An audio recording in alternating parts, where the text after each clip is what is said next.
Hello friends, how are you? Hope you are well. अभी हमने अपना फर्स्ट चैप्टर निपटाया था, राइट कम्युनिकेशन। तो आज हम अपना सेकंड चैप्टर स्टार्ट करेंगे, बट उससे पहले मैं आपको एक चीज़ बताना चाहूँगी।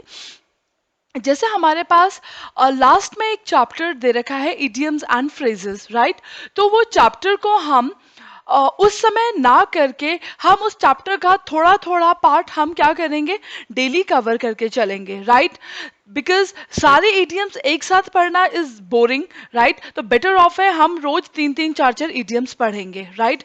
तो आपकी जो इंग्लिश की कॉपी है, जो आप नोट्स बना रहे हैं मेरे साथ साथ, आप क्या कीजिए, लास्ट में ये चैप्टर आपका लगभग अगर आप बड़ी आपके कॉपी का साइज बड़ा है, राइट, तो लगभग आप कितने 12 पेजेस के आसपास आप छोड़ दीजिए, right. Because that will be our last chapter, right. तो आप ये मान के चलिए कि 12 पेजेस का वो चैप्टर होगा, राइट। तो आप 12 पेजेस छोड़िए पहले, फिर स्टार्ट करिए क्या, अपना लास्ट में इडियम्स एंड फ्रेजेस। ठीक है, मेक श्योर जहां पे आप ये स्टार्ट कर रहे हैं इडियम्स एंड फ्रेजेस, वहां पे उसके बाद 12-13 पेजेस आपकी कॉपी में बचे हों लास्ट के, राइट, ताकि ये पूरा चैप्टर हमारा वहां पे क्या हो जाए, कवर हो जाए, right. So we are going to start with our chapter.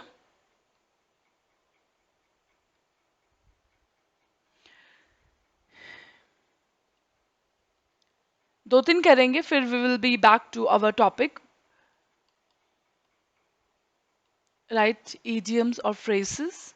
तो ये आप थोड़े थोड़े दो तीन रोज याद करेंगे तो याद करना इजी रहेगा। ठीक है, आपने कई बार पढ़ा भी होगा, सुना भी होगा, राइट, इडियम्स, राइट। जैसे मैं बोलती हूँ कि आई एम ब्रोक, राइट। तो ब्रोक का मतलब होता है कि मेरे पास पैसे नहीं है, मैं कंगाल हूँ, राइट। तो आप अपने भाषा को और ज्यादा इफेक्टिव बनाने के लिए मुहावरों का इस्तेमाल करते हैं, उन्हीं को हम इंग्लिश में क्या बोलते हैं, इडियम्स, राइट। जैसे बोलते हैं दुश्मन के दांत खट्टे कर देना, राइट। तो इसका मतलब क्या है कि दुश्मन को हरा देना, ओके। या फिर हम बोलते हैं this is hard nut to crack, मतलब ये चीज बहुत टफ है, राइट। क्लियरिंग आईआईटी या clearing CA exam is hard nut to crack, right, मतलब टफ थिंग, राइट। तो अगर मैं बोलूंगी cracking CA is a tough thing, तो वो इतना इफेक्टिव नहीं लग रहा है। अगर मैं बोलूंगी it is hard nut to crack, तो एक जो इफेक्ट, मेरा जो कहने का तरीका है वो और ज्यादा क्या बन रहा है, इंप्रेसिव बन जा रहा है, राइट। मेरा कम्युनिकेट करने का तरीका और ज्यादा इंप्रेसिव बन जा रहा है, राइट। तो कभी कभार मैं सीए के बारे में कुछ बोल रही हूँ, तो मैं कई बार मैं बोल सकती हूँ CA is a tough course, कई बार मैं ये भी बोल सकती हूँ CA is hard nut to crack. तो बार बार अगर मैं tough tough tough tough use करूँ तो वो ना मोनोटोनस हो जाती है स्पीच, राइट। तो कभी कभार मैं इडियम्स वगैरह डाल के भी चीजों को क्या कर सकती हूँ, बोल सकती हूँ, एक्सप्रेस कर सकती हूँ। तो that is going to make my communication more and more effective, right. सामने सुनने वाले को भी अच्छा लगेगा और आपके खुद की स्किल्स भी इंप्रूव होंगे, राइट। तो you have to make sure कि हम ये इडियम्स पढ़ें, एंड आप इसको अपने रोजमर्रा की जो कम्युनिकेशन है उसमें भी आप क्या करेंगे, इनको इस्तेमाल करेंगे, तो ये चीजें आपको वैसे ही याद हो जाएंगी। Okay, so today we are going to start with this idioms and phrases. तो फर्स्ट इडियम जो मैं आपको करा रही हूं, सेंटेंस लिखिए, the last question in the exam was a hard nut to crack। तो इडियम यहां पे क्या है, हार्ड नट टू क्रैक। इसका मतलब क्या होता है, डिफिकल्ट, ठीक है।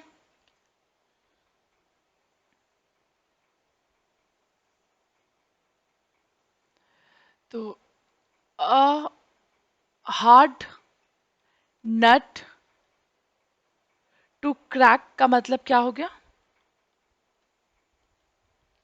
अ डिफिकल्ट थिंग, ठीक है। तो इसका मतलब जो एग्जाम में लास्ट क्वेश्चन आया था, it was a hard nut to crack, इसका मतलब it was very difficult. Second, the eldest son took the lion's share of the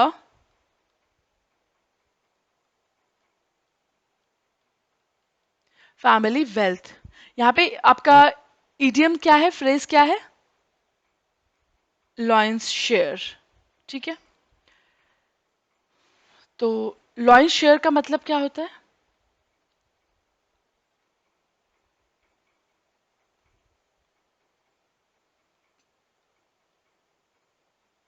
पहले हम अपना सेंटेंस कंप्लीट कर रहे हैं, उसके बाद मैं आपको फ्रेज का मतलब, इडियम का मतलब साथ साथ नीचे बता रही हूं.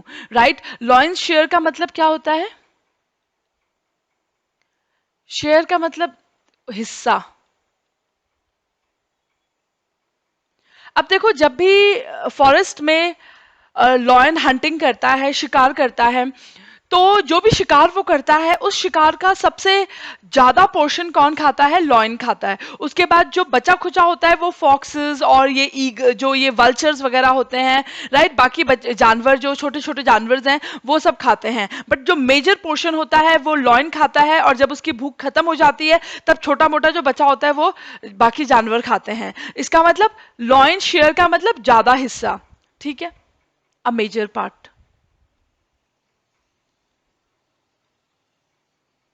तो आप इसको भी अपनी रोजमर्रा की कॉन्वर्सेशन में इस्तेमाल कर सकते हैं, जैसे कि my father has a lion share in the families wealth. Right, ठीक है. तो इस तरीके से आप अपने इस फ्रेज को रोजमर्रा की जिंदगी में इस्तेमाल कर सकते हैं.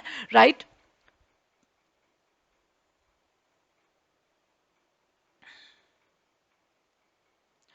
ठीक है. तो आज हम दो करते हैं, बाकी हम कल करेंगे. ठीक है, तो आप वापस अपना स्टार्टिंग में आ जाइए, जहां पे हमने कम्युनिकेशन चैप्टर एंड किया था, वहां पे आ जाइए. चैप्टर 1 हो चुका था, तो today we are going to start with chapter 2.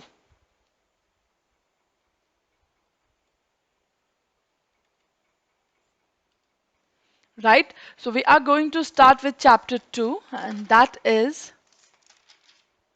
Active and passive voice. ये चीज आप 8 9 10th 11 12th सब जगह आपने ये चीज पढ़ी है, active and passive voice. But ये है कि हम पढ़ते हैं और फिर से भूल जाते हैं. Right, okay. Active and passive voice.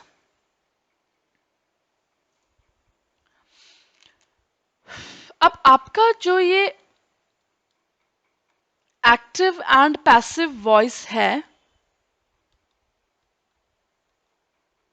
सबसे पहले हम देख लेते हैं कि हमारे ना तीन पार्ट होते हैं. किसी भी सेंटेंस के तीन पार्ट होते हैं. एक होता है सब्जेक्ट,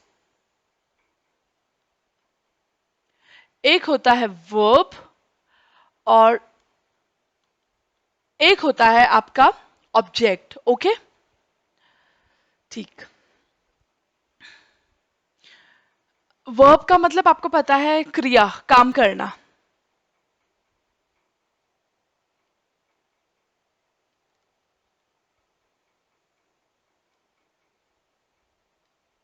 ठीक है,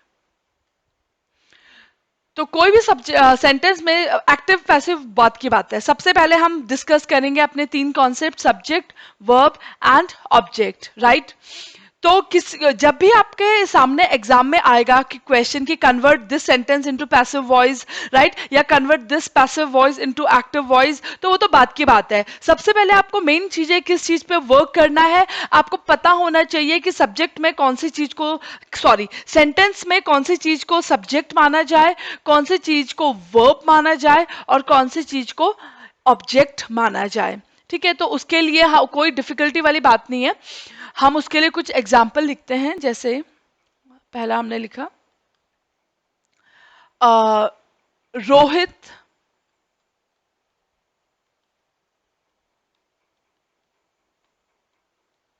rights a story. Rohit writes a story on the wall.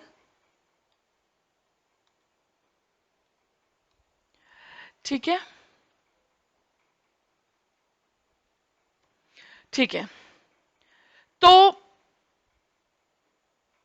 इस सेंटेंस में, ये पूरा सेंटेंस जो आपके सामने है, यहां पे सब्जेक्ट कौन सा है?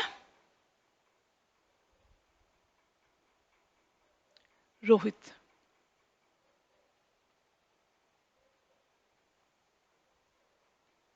मतलब बेसिकली सब्जेक्ट कौन होता है? जो बंदा सेंटेंस का मेन पार्ट है, जो बंदा कुछ काम कर रहा है, जिसके बारे में बात की जा रही है, वो क्या होता है? आपका सब्जेक्ट। ओके,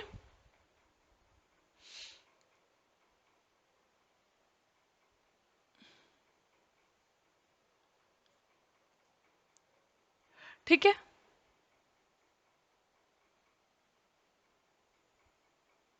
अभी इस सेंटेंस में मुझे ये भी फाइंड आउट करना है कि वर्ब कौन सा है, ऑब्जेक्ट कौन सा है, राइट? तो वो हम यहाँ पे लिखेंगे। पर अभी अभी फिलहाल हम सब्जेक्ट के बारे में डिस्कस कर रहे हैं, तो मैं आपको कुछ एग्जांपल्स दूंगी जिसपे हम अभी फिलहाल सिर्फ और सिर्फ किस पे काम करेंगे?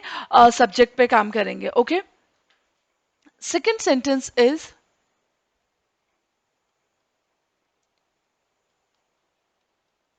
The staff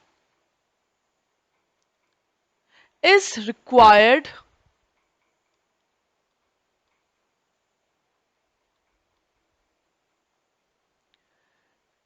to watch a safety video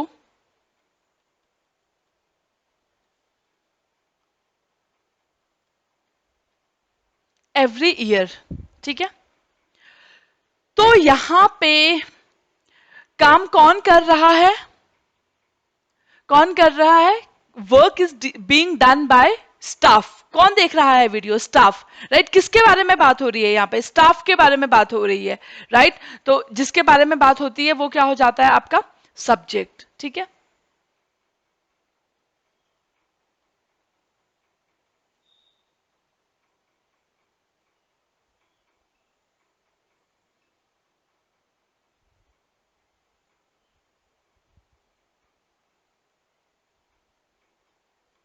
ठीक है।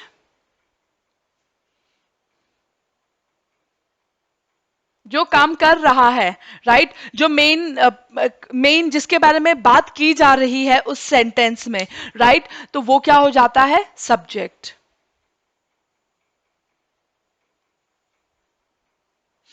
ठीक।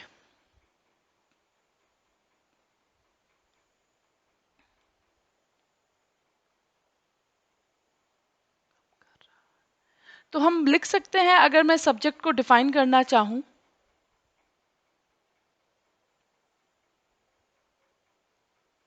तो सब्जेक्ट क्या होता है आपका?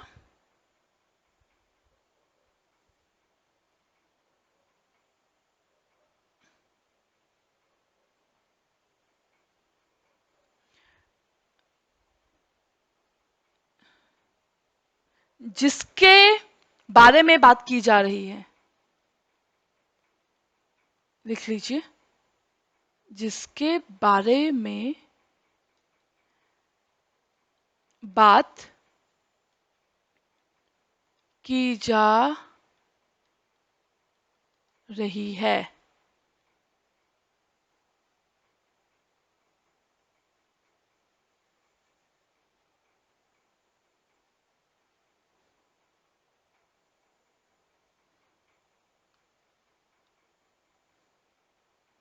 ठीक है,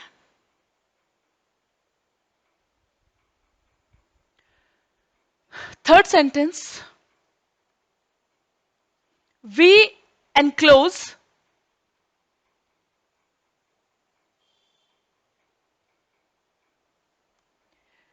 payments together with our order।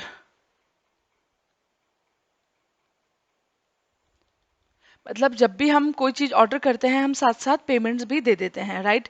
Payment भी साथ साथ ही चली जाती है। जब हम ऑर्डर प्लेस करते हैं, साथ साथ चेक भी चला जाता है। तो we enclose payments together with our order, right? किसके बारे में यहाँ पे काम कौन कर रहा है?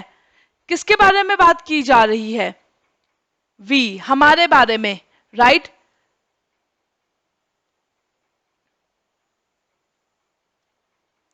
तो वी क्या हो गया आपका? सब्जेक्ट, ठीक है? Okay, we is the subject here. उसके बाद fourth, we would reduce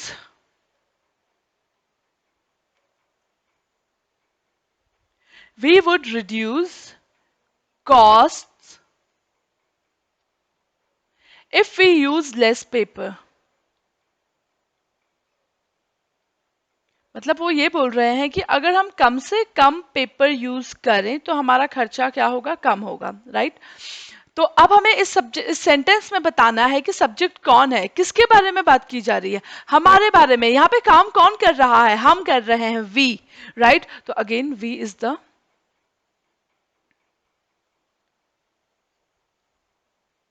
subject here. Okay, ठीक। तो हमने देखा कि सब्जेक्ट जनरली कहां आता है? In the beginning of the sentence, ठीक है?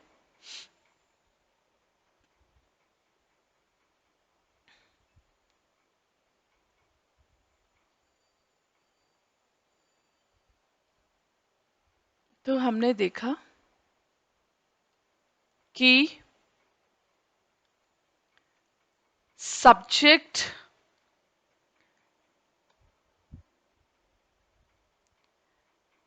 सब्जेक्ट सेंटेंस के बिगिनिंग में आता है।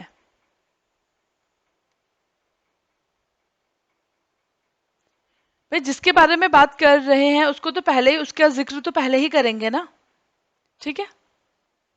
चलो, तो अब हमें आइडेंटिफाई, सब्जेक्ट हमें पता चल गया। Okay, good. अब हमें आइडेंटिफाई करना है हमारा नेक्स्ट पार्ट,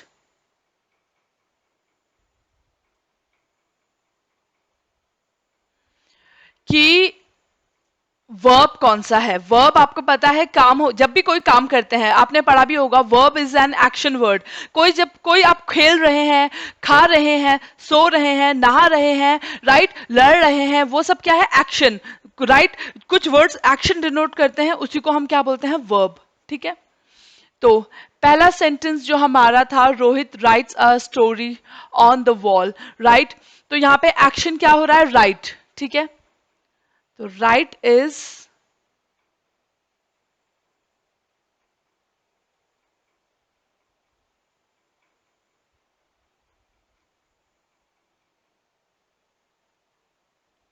क्या? वर्ब हियर, ठीक है? Right is a verb here. अगला सेंटेंस था, the staff is required to watch a safety video every year, right? Staff को क्या देखना पड़ता है हर साल? Safety video. तो एक्शन वर्ड यहां पे है वॉच, ठीक है? बट हम ना इस पूरे को लेके चलेंगे क्योंकि कन्वर्जन के टाइम पे ना ये हमें हेल्प करता है, आप देखेंगे बाद में। इज रिक्वायर्ड टू वॉच, ठीक है? तो ये मेरा क्या हो जाएगा? वर्ब, ठीक है? ठीक है, तो यहां से लेके वॉच तक ये मेरा क्या हो जाएगा? वर्ब, ठीक? वैसे तो वर्ब एक्शन वर्ड होता है वॉच, राइट? बट आपको जब कन्वर्जन होता है तो हमें इससे भी मतलब होता है, इसीलिए मैंने इस पूरे को ही अंडरलाइन कर दिया, राइट? वर्ब के साथ जो आ रहा है मैंने उसको भी अंडरलाइन कर लिया है, उसको भी क्या मान लिया है? वर्ब मान लिया है, ओके? ठीक। उसके बाद अगला सेंटेंस था, we enclose payments together with our order, right?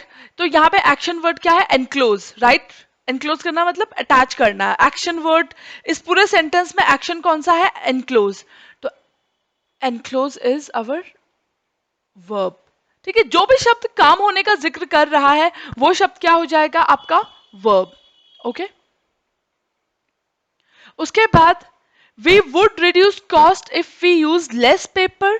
ठीक है, तो यहां पे काम होने का क्या जिक्र है, रिड्यूस, राइट। तो वुड रिड्यूस क्या हो जाएगा, verb, action word, right. Action word यहाँ पे रिड्यूस है, कम करना, राइट। तो verb would reduce is our action word, it means it is a verb here. Okay, चलो अब हमें देखना है, वर्ब भी आपको पता चल गया। अब हम देख रहे हैं ऑब्जेक्ट। ठीक है, ठीक है। तो Rohit writes a story on the wall. Rohit subject हो गया, सब्जेक्ट ने क्या करा, राइट, सब्जेक्ट ने क्या करा, तो जो सब्जेक्ट ने करा होगा ना वो आपका क्या हो जाएगा, ऑब्जेक्ट। ठीक है, समझ आया, जो बंदा कर रहा है दैट इज सब्जेक्ट, जो चीज करी जा रही है वो क्या होता है, ऑब्जेक्ट। ठीक है, तो क्या करी जा रही है, स्टोरी लिखी जा रही है। ओके,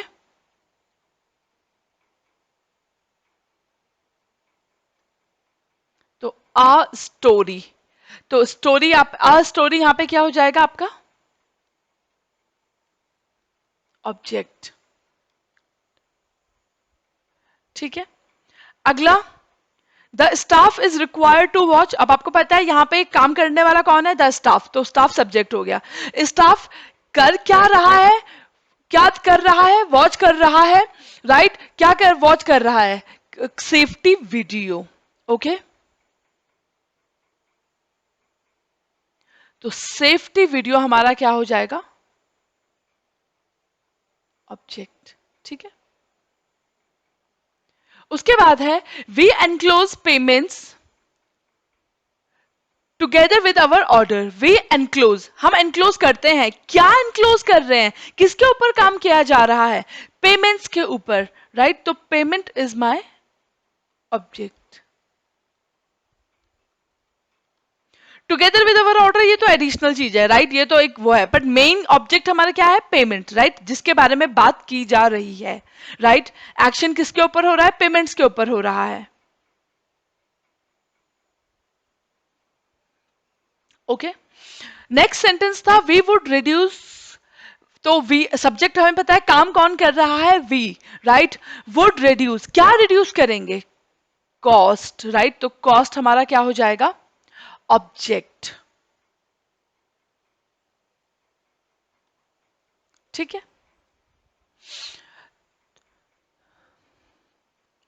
ओके, तो ये चीज आपको पता चल गई है, तीनों चीजें, राइट। तो कुछ सेंटेंस, अब आपको पता चल गया तीनों चीजों के बारे में, सब्जेक्ट, वर्ब और ऑब्जेक्ट के बारे में। तो कुछ सेंटेंसेस हम और देख लेते हैं।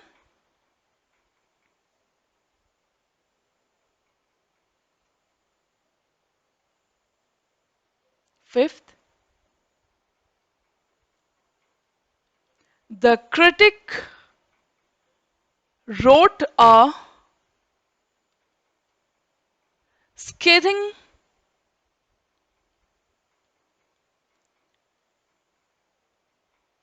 रिव्यू।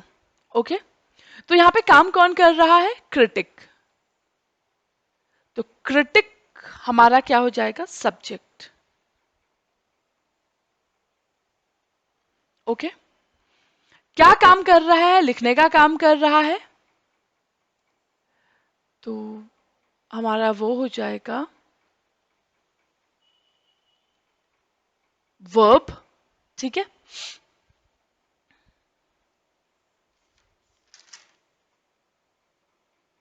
क्या लिखा जा रहा है, रिव्यू, स्केथिंग रिव्यू लिखा जा रहा है, तो ये हो जाएगा हमारा ऑब्जेक्ट।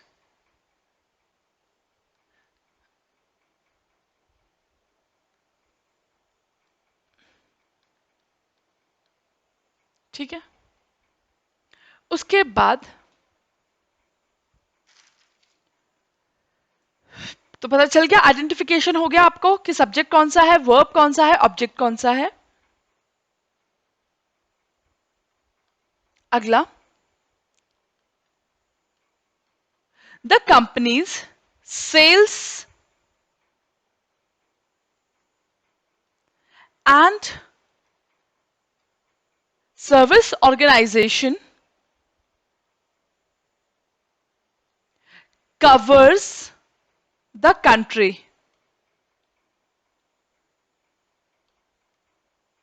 ठीक है, तो किसके बारे में बात की जा रही है?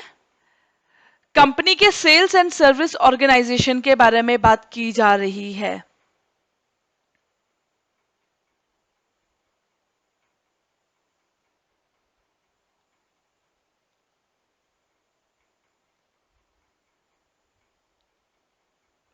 तो ये क्या हो जाएगा आपका?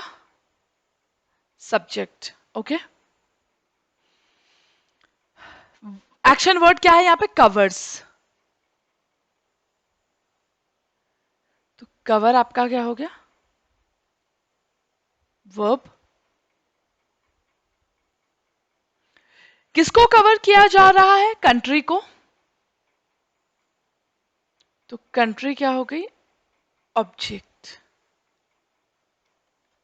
ठीक है, गॉट इट. इसके बाद अगला एग्जाम्पल,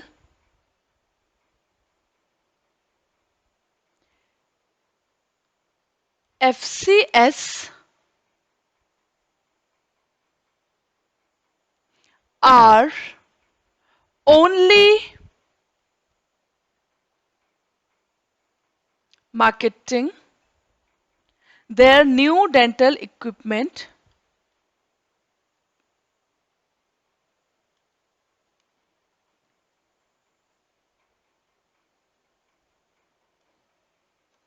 in Europe.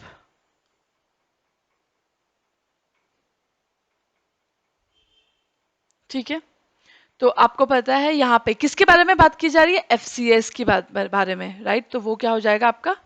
सब्जेक्ट. ठीक है, जिसके बारे में बात की जा रही है वो हो जाएगा सब्जेक्ट.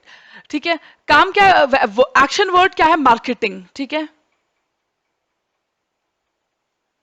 तो आर ओनली मार्केटिंग, आपका ये क्या हो जाएगा? वर्ब.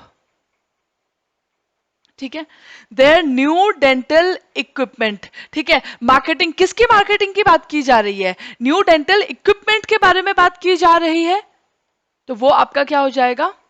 ऑब्जेक्ट. ठीक है, तो न्यू डेंटल इक्विपमेंट, ये आपका क्या हो जाएगा? ऑब्जेक्ट. ठीक है,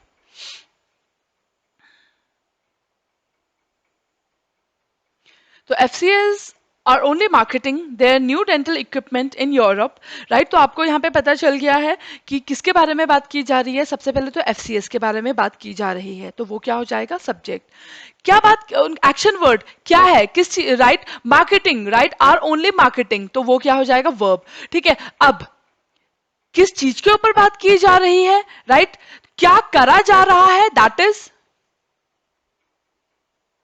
क्या करा जा रहा है? That is verb. ठीक है, किस चीज के ऊपर कर रहे हैं? वो क्या हो जाएगा आपका? ऑब्जेक्ट. ठीक है, उसके बाद है आपका 8th,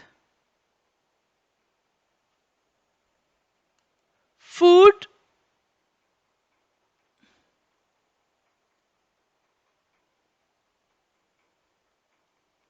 food from roadside vendors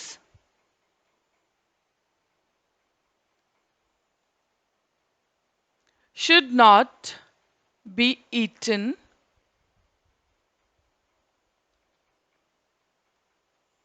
by children. ठीक है, जो रोड साइड वेंडर्स ठेली वगैरह लगाते हैं उनका खाना छोटे बच्चों को नहीं खाना चाहिए. ओके, तो किसके बारे में बात की जा रही है? रोड साइड वेंडर्स के फूड के बारे में बात की जा रही है. तो this food from road side vendors, सिर्फ फूड के बारे में नहीं बात की जा रही है, यहाँ पे रोड साइड के जो वेंडर्स होते हैं उनके फूड के बारे में बात की जा रही है. तो दिस विल बी, ये food from road side vendors के बारे में बात की जा रही है, तो ये क्या हो जाएगा? पूरा आपका सब्जेक्ट. ओके, ठीक है, एक्शन वर्ड क्या, ईटन, राइट? तो should not be eaten, sorry,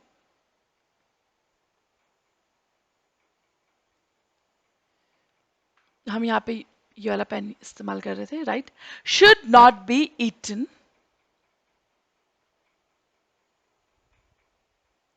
ये हो जाएगा वर्ब, ओके?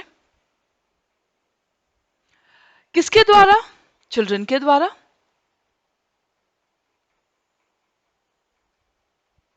ठीक है? तो this children is object here, ठीक है? उसके बाद है हमारा नाइन्थ,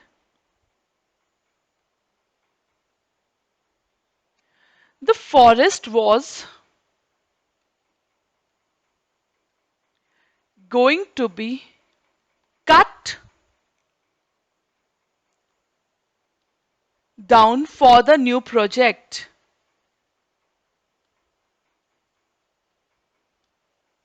ठीक है? तो किसके बारे में बात की जा रही है यहाँ पे? The forest. तो आपका the forest will be subject, ठीक है?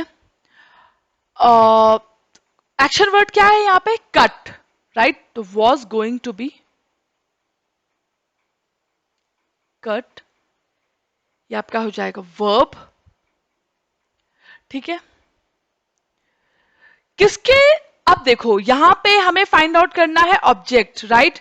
तो the forest was going to be cut, right? किसके द्वारा, राइट? तो वो,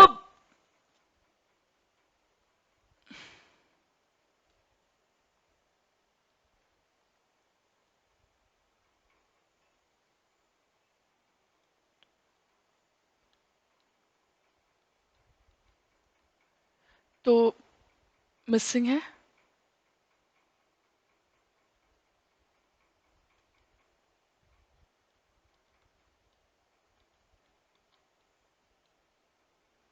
ठीक है? तो वीक, तो यहां पे क्या है? Object is missing.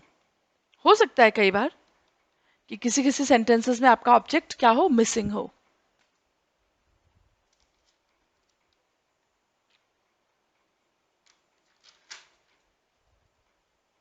Next sentence,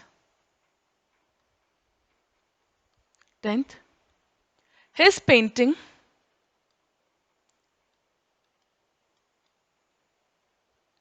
has been praised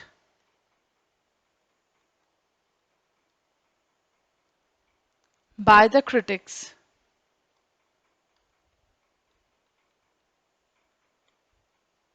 तो किसकी बात की जा रही है? हिज पेंटिंग, ठीक है? तो हिज पेंटिंग क्या है आपका? सब्जेक्ट, ठीक है? एक्शन वर्ड क्या है? प्रेज, हैज बीन प्रेज्ड, ये आपका हो जाएगा वर्ब, किसके द्वारा? क्रिटिक्स के द्वारा, तो ऑब्जेक्ट है यहां पे हमारा, राइट?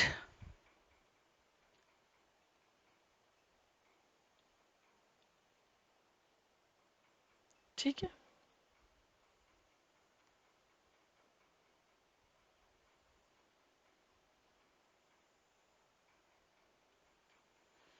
उसके बाद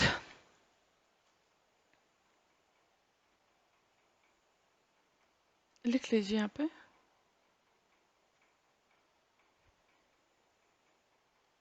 किसके,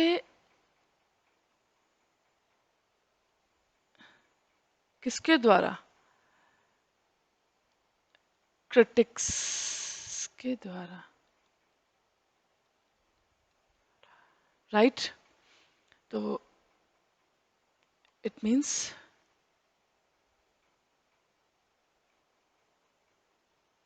if if the person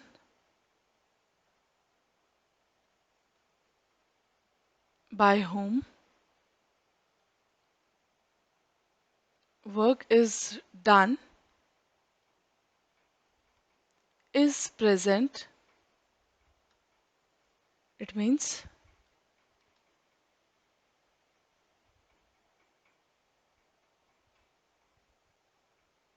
object is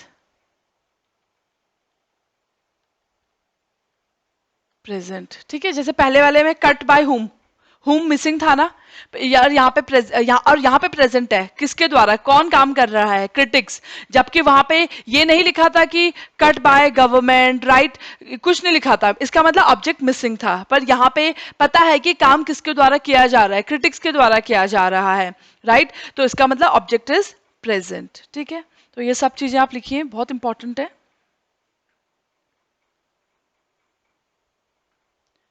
उसके बाद 11th,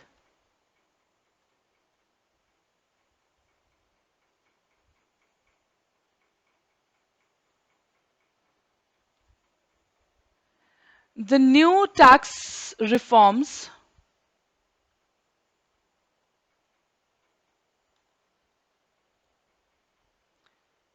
the new tax reforms will be implemented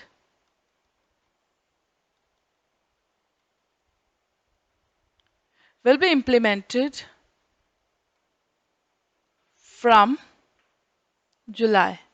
ठीक है, किसके बारे में बात हो रही है, नए टैक्स रिफॉर्म्स के बारे में बात हो रही है, द न्यू टैक्स रिफॉर्म्स। तो ये हो गया सब्जेक्ट, विल बी इंप्लीमेंटेड,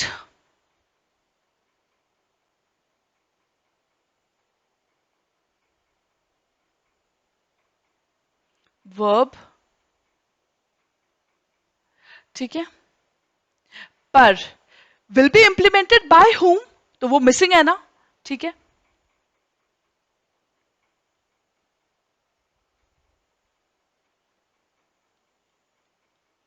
किसने किया is missing, therefore we can say क्या, ऑब्जेक्ट इज मिसिंग।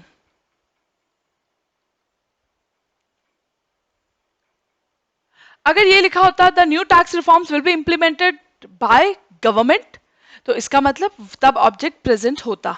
ठीक है,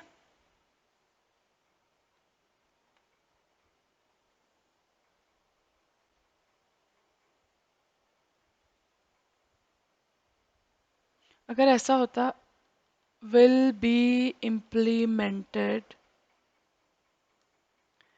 बाय गवर्नमेंट।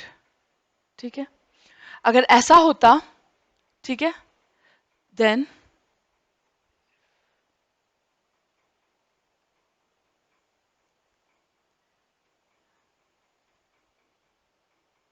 इट मीन्स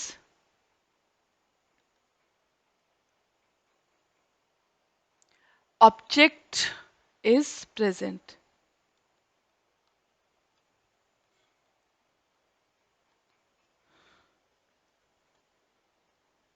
ठीक है, पर यहाँ पे ये नहीं बताया गया है कि किस कौन इंप्लीमेंट करेगा, तो इसका मतलब ऑब्जेक्ट मिसिंग है। तो if sentence was like this,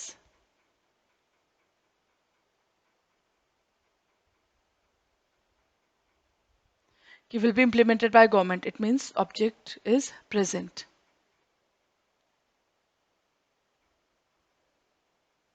तो ये नोट है। ठीक,